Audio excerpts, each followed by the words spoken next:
Hi everyone, this is Suzanne here. I'm sorry I can't be there tonight. I'm really not feeling well. I'm sure you're all just devastated and upset. I know, I'm kidding. Anyway, please make sure that you review the resources on white space. It's really important to have plenty of white space in your design. So between the elements, and so that would be macro and micro. So the micro elements are, between bullet points, you should have enough room. Between just every element that is in the brochure. Should have, it should be easy to read and you shouldn't be cramming at the text. So please, in week 8, submit your front panel. I will give you, right here, I will give you feedback in the grade book on that. And then you should start to work on your full design and have your full design ready by next week. I'll talk about more about that in a minute. So please submit your postcards front and back.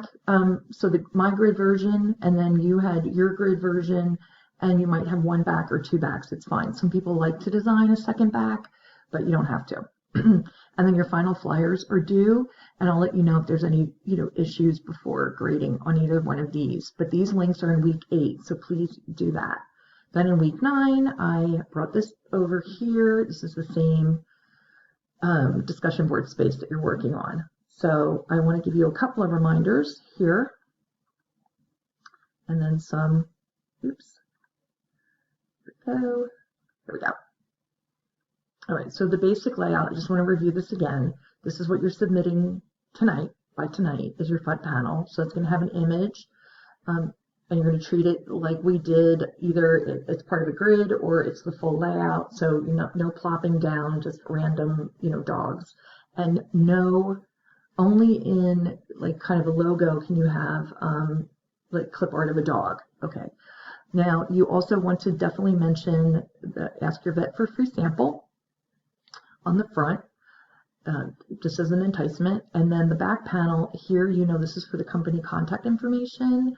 Put the address, you can use social media icons, just fake those. And then this panel back here, this is a good place for about, like our company story. It's also a good place for a few testimonials.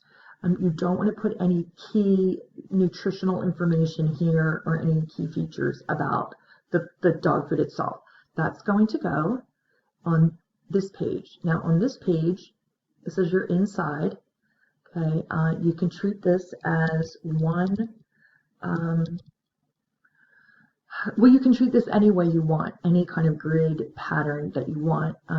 The one thing, you can do 3 like kind of standalone panels, as long as you have some element, either a main headline going across the top or some kind of typographic furniture that breaks through at least 2 of the grids. So you can treat these pretty much a standalone, except there has to be an element that breaks the grid, either up top or in the middle or the bottom.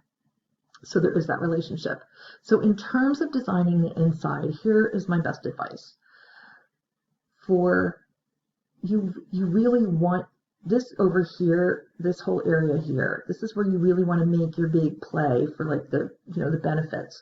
So I would do a strong headline going across here. Something about why little, find out why Little Buddy is best, or find out why your vet recommends Little Buddy, something like that. And it can, like, sometimes I've seen people go through the whole, through across all 3 or just 2. But if you're going to do a big, strong subhead, make sure it's, slab text, it stands out. So you can certainly do that. The other thing you can do is not have any kind of main title going across the top.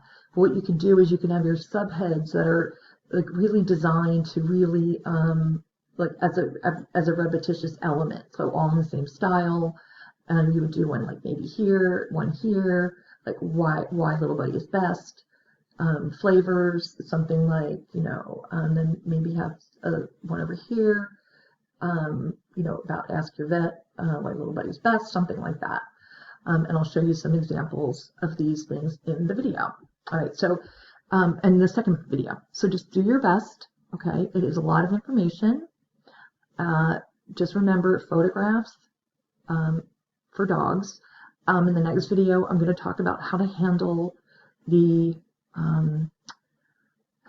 award, because that needs to be visual. Okay, so I'll show you a couple examples of that. I'll show you some examples of bullets and headlines. Okay, so come back for video 2.